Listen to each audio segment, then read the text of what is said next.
गुरुत्व के कई रूप दिखते हैं और इस तरह के रिंग सिस्टम से खूबसूरत और क्या होगा। सिर्फ हमारे सौर मंडल में ही रिंग वाले 4 ग्रह मौजूद हैं। इसका एक खूबसूरत सा नाम है J1407b। हमें किसी दूसरे सूर्य का चक्कर लगाता ये पहला ग्रह मिला, लेकिन हमारी आकाश गंगा में हमें रिंग वाले और ग्रह क्यों नहीं मिले? क्या इसलिए कि ये रिंग बहुत ही अनोखे होते हैं, या फिर एक्सोप्लैनेट्स ढूंढने के लिए हमारे तरीके उनके इर्द गिर्द मौजूद रिंग सिस्टम्स को देखने के लिए अच्छे नहीं हैं? J1470b का रिंग सिस्टम इतना बड़ा है कि इसने कई दिन तक अपने स्टार को छिपाए रखा और ये रिंग 18 करोड़ किलोमीटर के विशाल क्षेत्र में फैले हुए हैं। यानी ये दूरी पृथ्वी और सूर्य के बीच की दूरी से भी ज्यादा है, लेकिन इतने बड़े होने के बावजूद ये बहुत पतले हैं। अगर J1407b के रिंग सिस्टम का आकार किसी डिनर प्लेट जितना होता, तो इसकी मोटाई किसी इंसानी बाल से भी 100 गुना पतली होती। किसी रिंग सिस्टम के विशाल इलाके और उसके पतलेपन के बीच का हैरत अंगेज फर्क हमारे अपने सौर मंडल जितना ही कमाल का है। नेपच्यून का सबसे बाहरी रिंग इतना मामूली है कि पहले इसे एक रिंग का अवशेष ही माना गया, यानी रिंग नहीं बल्कि आर्क्स का एक झुंड। लेकिन फिर नासा के स्पेसक्राफ्ट वॉयेजर 2 ने बताया कि ये कथित आर्क्स एक हल्के और पूरे रिंग के मोटे हिस्से थे। अजीब बात है कि हमारे सौर मंडल के सबसे अजीब ग्रह की तरफ हमारा सबसे कम ध्यान गया। वॉयेजर 2 अकेला ऐसा स्पेसक्राफ्ट है जिसे आज तक यूरेनस के टोही मिशन पर भेजा गया। ये सूर्य का चक्कर लगाने वाले 2 विशाल बर्फीले ग्रहों में से एक है। 20 साल लंबी गर्मियों के दौरान यूरेनस पर सूरज कभी नहीं छिपता और सर्दियां भी लगातार 20 साल चलती हैं। तब यहाँ रात रहती है। गैस वाले करीबी ग्रहों के विपरीत यूरेनस ठंडा है, इसमें कोई गर्मी पैदा नहीं होती है। यूरेनस ग्रह बहुत ही अजीब जगह है। यूरेनस के बाहरी वायुमंडल का तापमान बहुत गर्म है, 500 डिग्री फ़ारेनहाइट, यही कोई 260 डिग्री सेल्सियस से भी ज्यादा। लेकिन सौर मंडल में यूरेनस के बादल सबसे ठंडे भी हैं। इनका तापमान है 0 से भी 240 डिग्री नीचे। ये किस तरह का समुद्र है? ये अमोनिया से बना है या पानी से? कुछ वैज्ञानिकों को लगता है कि ये सागर तरल हीरों से बना हो सकता है, यानी हमारी स्पेस एजेंसीज के लिए ये जगह बहुत काम की साबित हो सकती है। अब इसके बारे में कुछ और बातें हो जाएं। ये ग्रह अपने ऑर्बिटल प्लेन के लगभग 90 डिग्री के कोण पर सूरज के आसपास चक्कर लगाता है। हमारे सौर मंडल में एक और ऐसी दुनिया है जिसका हमारे हिसाब से रिंग नहीं है। जुपिटर के रिंग्स इतने हल्के थे कि जमीन पर मौजूद कोई टेलीस्कोप इन्हें देख ही नहीं पाया। इनका पता चला वॉयेजर 1 के जुपिटर के पास से गुजरने के समय। हमारे सूर्य के इर्द गिर्द अगर किसी ग्रह का रिंग सिस्टम सबसे शानदार, बड़ा और चमकदार है तो वो है सैटर्न यानी शनि। ये आंखों से नजर आ सकने वाला सबसे दूर दराज ग्रह है और इसने हमारे पूर्वजों को काफी प्रभावित किया था। सैटर्न का रिंग सिस्टम 2,80,000 किलोमीटर चौड़ा है, लेकिन इसकी मोटाई औसतन लगभग 100 मीटर के आसपास ही है। हॉयगिंस को ये सबसे पहले पता चला कि दुनियाओं के चारों तरफ रिंग हो सकते हैं और सैटर्न उन्हीं में से एक था। उन्होंने तो इसके सबसे बड़े चंद्रमा टाइटन का भी पता लगाया। उनका जन्म 17वीं सदी में पेरिनाल्डो में हुआ था, जो अब इटली में है। कैसिनी ने शुरुआत वैज्ञानिक होने के तौर पर नहीं की थी, बल्कि उनका करियर एक सूडो साइंटिस्ट, एक एस्ट्रोलॉजर के तौर पर शुरू हुआ था।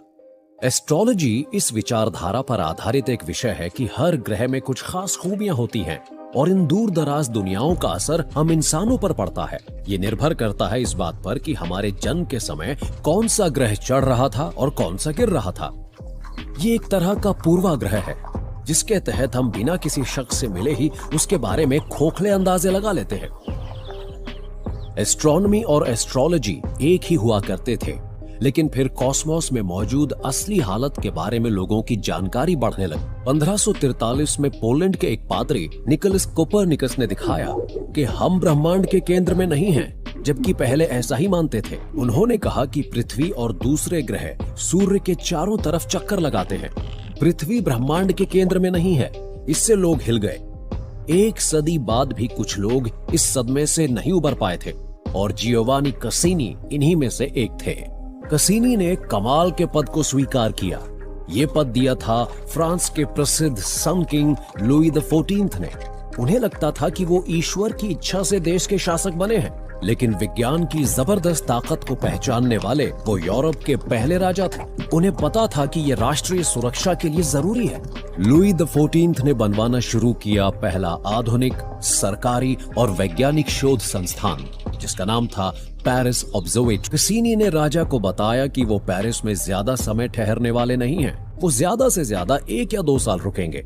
लेकिन जब राजा ने अपनी नई ऑब्जर्वेटरी को पूरी तरह कसीनी के हवाले कर दिया तो अपने घर इटली लौटने की उनकी इच्छा खत्म हो गई। फिर अगले 125 साल तक कसीनी जैसा ही कोई न कोई शख्स पेरिस ऑब्जर्वेटरी का हेड बना रहा। कसीनी ने राजा को चांद का एक नक्शा दिया जिसमें 1 सदी तक कोई बदलाव नहीं आया।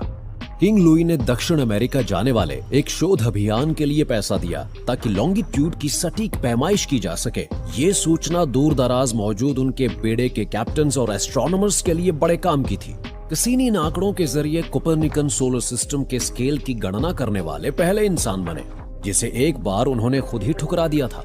ज्यादा ताकतवर टेलीस्कोप्स के जरिए उन्होंने जुपिटर ग्रह के एक दिन की लंबाई खोजी और उसकी सतह पर मौजूद छल्लों और धब्बों की भी। कसीनी ने जुपिटर के ग्रेट रेड स्पॉट को खोजा। यही काम इंग्लैंड में रॉबर्ट हुक ने भी किया। इन दोनों को इसका श्रेय आज तक दिया जाता है। कसीनी ने तो मंगल पर दिन की लंबाई का भी पता लगा लिया था। उनकी गणना में सिर्फ 3 मिनट का ही फर्क था। जब उन्होंने जुपिटर की अपनी गणनाओं पर नजर डाली तो उनमें मौजूद विरोधाभासों से वो हैरान रह गए। जुपिटर के चंद्रमाओं के ग्रहण की शुरुआत तय समय पर नहीं हुई। हर बार उनमें अंतर पाया गया। क्या ऐसा पृथ्वी से जुपिटर तक की दूरी में आए बदलाव के कारण हुआ, क्योंकि सौर मंडल में ये दोनों गतिमान थे?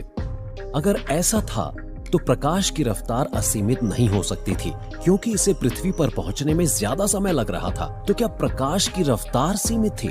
कसीनी के लिए इस सोच से इत्तेफाक रखना ज्यादा ही अजीब और नया था। उन्होंने फौरन इसे रिजेक्ट कर दिया। अगर वो सबूत के आधार पर चलते तो वो हमें कॉस्मोस के बारे में एक ऐसा पैमाना देते जिसे हम 350 साल बाद भी इस्तेमाल करते हैं। लेकिन कसीनी एक कंजर्वेटिव शख्स थे, इसलिए उन्होंने इस अनोखी खोज को नजरअंदाज करते हुए भुला दिया। कई साल बाद डेनमार्क के एक एस्ट्रोनॉमर ओले रोमर पेरिस ऑब्जर्वेटरी में कसीनी के सहायक बन गए। रोमर ने खुद जुपिटर के कुछ चंद्रमाओं के ग्रहणों का अध्ययन किया और आंकड़ों में उन्हें वही गड़बड़ियां मिली जिन्हें कसीनी ने नजरअंदाज कर दिया था। लेकिन रोमर ने ऐसा नहीं किया। ये थे प्रकाश की सीमित रफ्तार से जुड़े सबूतों के अंश। एक ऐसा दौर भी था जब कसीनी आंकड़ों पर इतना यकीन करने लगे कि उन्हें किंग लुई की नाराजगी मोल लेने में जरा सा भी डर नहीं लग रहा था। राजा ने कसीनी से साम्राज्य के क्षेत्र की सही गणना करने के लिए कहा। अभी तक किसी ने भी सटीक नक्शा बनाने की कोशिश नहीं की थी जिसमें फ्रांस के या फिर और किसी भी देश के पहाड़, नदियां और घाटियां साफ साफ दिखाई गई हो। कसीनी ने इस चुनौती को स्वीकार किया, लेकिन उन्हें जो नतीजे मिले उनसे शायद राजा खुश नहीं होने वाला था। कसीनी ने राजा को बताया, सम्राट, मेरे पास आपके लिए निराश करने वाली खबर है। हमें लगता था कि हमारी स्टडीज फ्रांस को जितना बड़ा दिखाती हैं वो उनसे भी बड़ा है, पर सच ये है कि आपका साम्राज्य उससे कहीं छोटा है। लेकिन जब राजा ने इसका जवाब मजाकिया तंज के रूप में दिया तो सभी हैरान रह गए। ऐसा क्यों कसीनी? तुमने तो मुझसे इतनी जमीन छीन ली है जितनी मेरे सारे दुश्मन नहीं छीन पाए। इसके अलावा उन्होंने सैटर्न पर भी काम किया। सैटर्न के छल्ले क्या हैं, ये जानने वाले वो पहले इंसान थे।